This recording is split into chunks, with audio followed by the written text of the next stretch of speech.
Hello students, today in this video we are going to study about friction. So first of all, friction is a kind of force that we have to remember. Okay, friction is a kind of force and it come into existence whenever we have two objects in contact with each other such that one is moving over another. Okay, or simply if they are static but in contact, then also a kind of friction exists. That is another case. So there are friction forces that exist between two objects which are either moving or they are tending to move over the surface of one another. Then this force comes into play and it always act parallel to the surface of contact, plus it opposes the motion, the relative motion of those objects. So this opposing force that come into play between the two objects, between the two surfaces in contact, is called friction. So we can define friction as when a body moves or tends to move. If a body is moving or it is tending to tends to move over the surface of another body,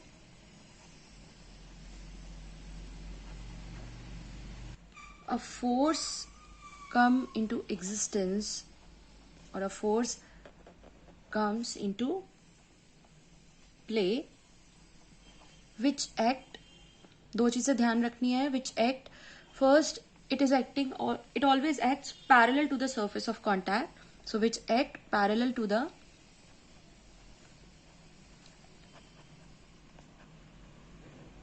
surface of contact, and the second thing is it act opposite to the relative motion. So this is contact. This force act parallel to the surface of contact and opposes the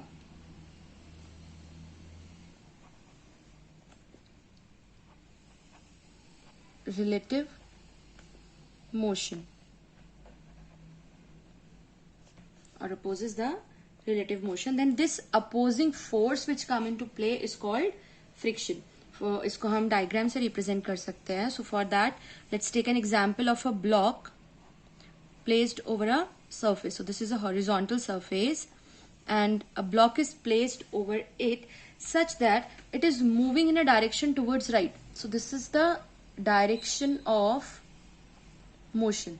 If this is direction of motion of block over this plane horizontal surface, then a force will act parallel to this contact surface, means parallel to this surface, and in a direction which is opposite to the direction of motion. This force is called friction force or simply friction.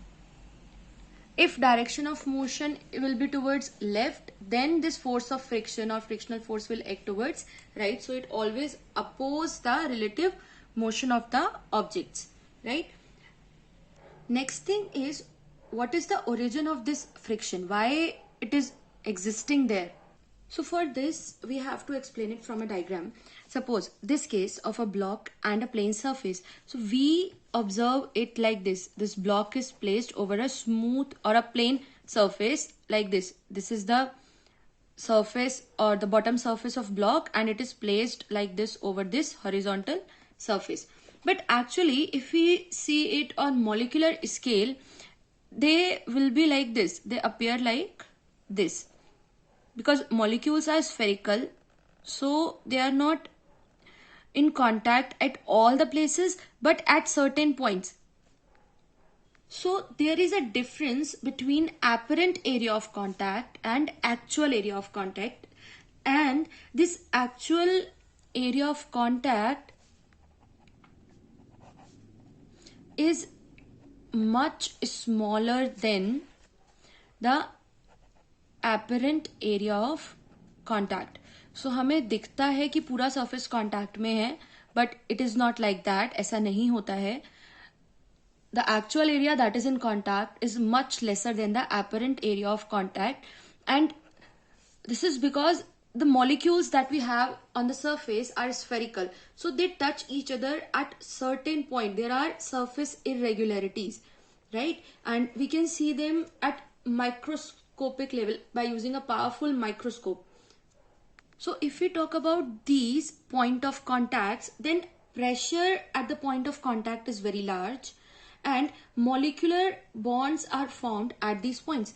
If we talk about these points, जहाँ जहाँ पर ये actually मिल रहे हैं, attach हो रहे हैं, then at these points pressure is high, and at the point of contact, because of the high pressure, they form molecular bonds at point of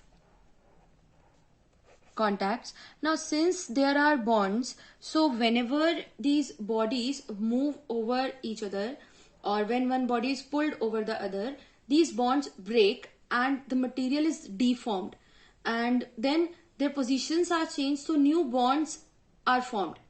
These local deformations cause friction.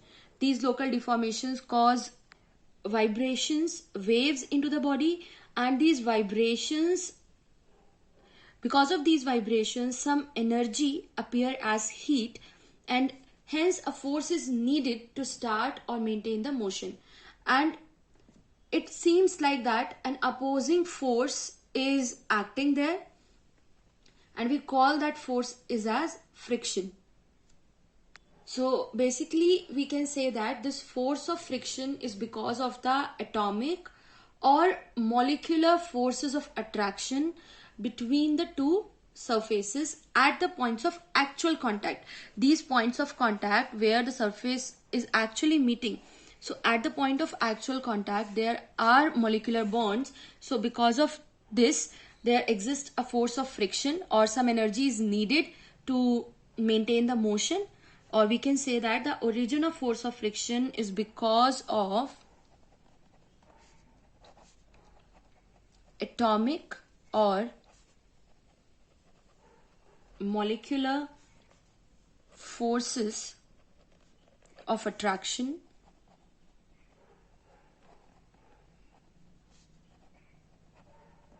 between the two surfaces at the points of actual contact.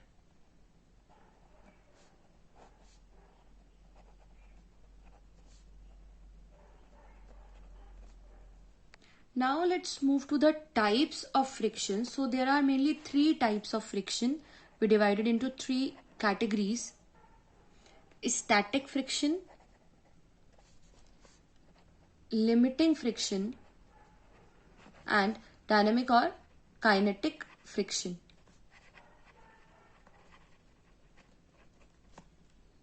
So static friction comes into play when the bodies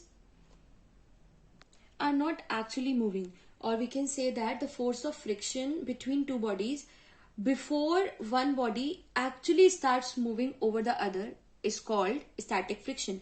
Means the bodies are in stationary state. At that time the friction exists there is called static friction. So static friction is the force of friction between two bodies before one body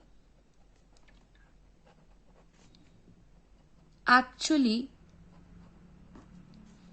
starts to move over other, over the surface. Then this is called static friction. Now I'm first explaining kinetic friction.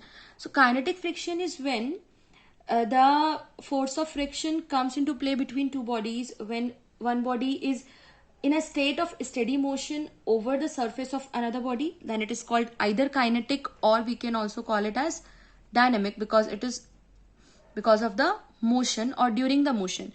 That means kinetic friction is the force of friction which comes into play when a body is in a state of steady motion over the surface of another. Then this is called kinetic friction or dynamic friction.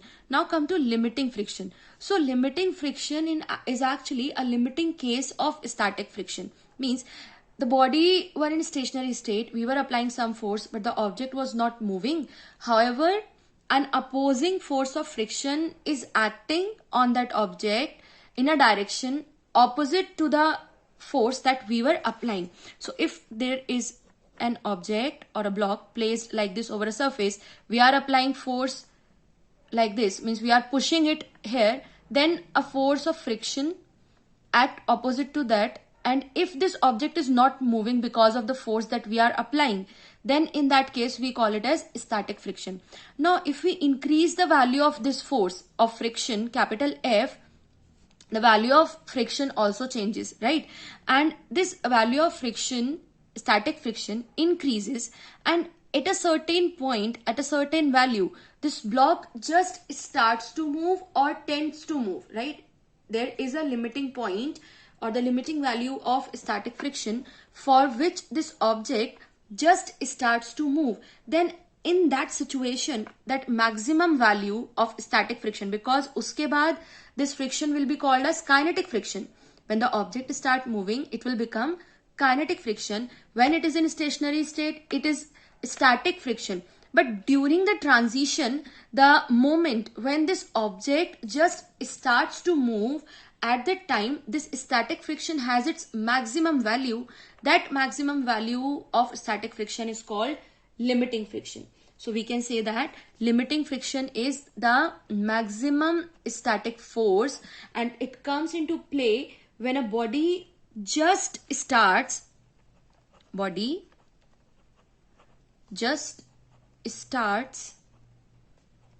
to move over the surface of another body. So if it just starts to move, then we call it as limiting friction, and it is denoted by the maximum value of static friction. Next we have to study is the laws of friction, and there are two categories in laws of friction. These are laws of limiting friction and laws of kinetic friction. So we are first starting with laws of limiting friction.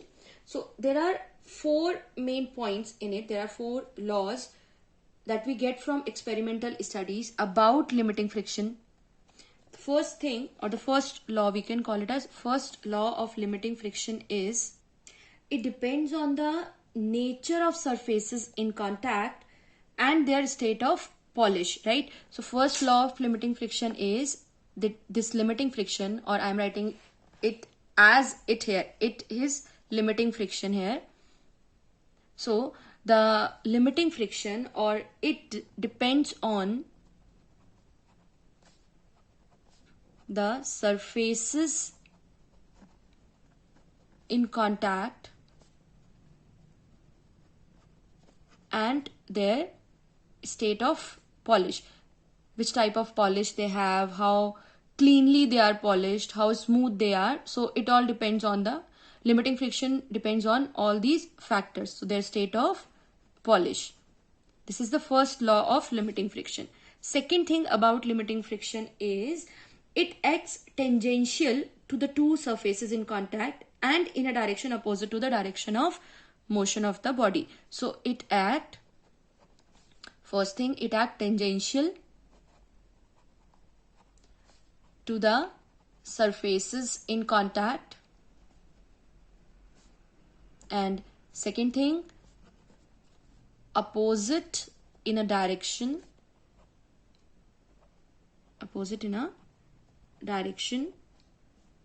of motion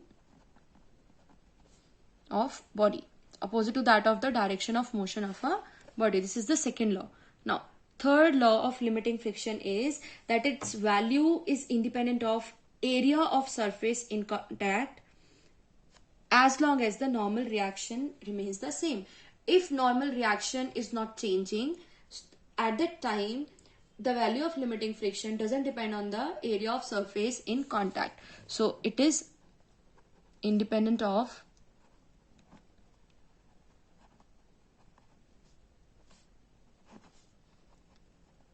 area of surface in contact as long as normal reaction remains the same. Normal reaction में अगर कोई change नहीं है, in that case it is independent of the area of surface in contact. This is the third law. Now moving to the fourth law of limiting friction. So fourth law of limiting friction is that this value of limiting friction means the maximum value of static friction is directly proportional to the normal reaction. I am writing it by capital R. This is the normal reaction between two surfaces in contact. So this is the fourth law, and this law we are going to use a lot during numericals. So Fs max is directly proportional to capital R, or we can write it as Fs max or limiting friction is equal to mu R. Here I am writing S because it is denoting static friction or coefficient of static friction. Here mu S is known as coefficient of static friction, and it is given as the ratio of Fs max to that of normal reaction. Means the proportionality constant here, mu S, is called coefficient of static friction. Coefficient of static friction, and is defined as the ratio of limiting friction to that of normal reaction. This is how we can define coefficient of static friction. These were the laws of limiting friction. Now I am moving to the laws of kinetic friction. Again, in the laws of kinetic friction, there are again 4 points. So first point for the laws of kinetic friction is that it opposes the relative motion and has a constant value and depends on the nature of two surfaces in contact. So first law of kinetic friction is almost same as that of the limiting friction, that it opposes the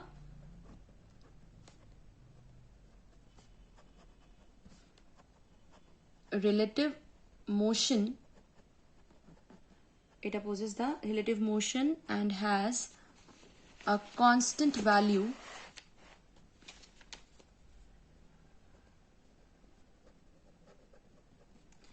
depending on the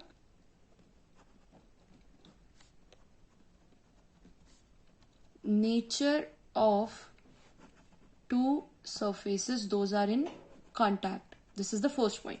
Now the second one is the value of kinetic friction, or I am writing it as Fk. The value of kinetic friction, it is independent of area of contact as long as the normal reaction remains same. So this is also same as that of limiting friction. So kinetic friction is independent of area of contact as long as normal reaction means capital R remains same. If R doesn't change, kinetic friction remains unchanged. Okay, it is independent of the area of contact in that case. Third point we have is that it doesn't depend on the velocity. Since in case of kinetic friction, the body is moving, the motion started there. So this kinetic friction is independent of velocity, provided the velocity that object possesses is neither too large nor too small. If it has a velocity of normal range, neither it is too large, neither it is too small, then it won't affect that value of kinetic friction. So Fk is again independent of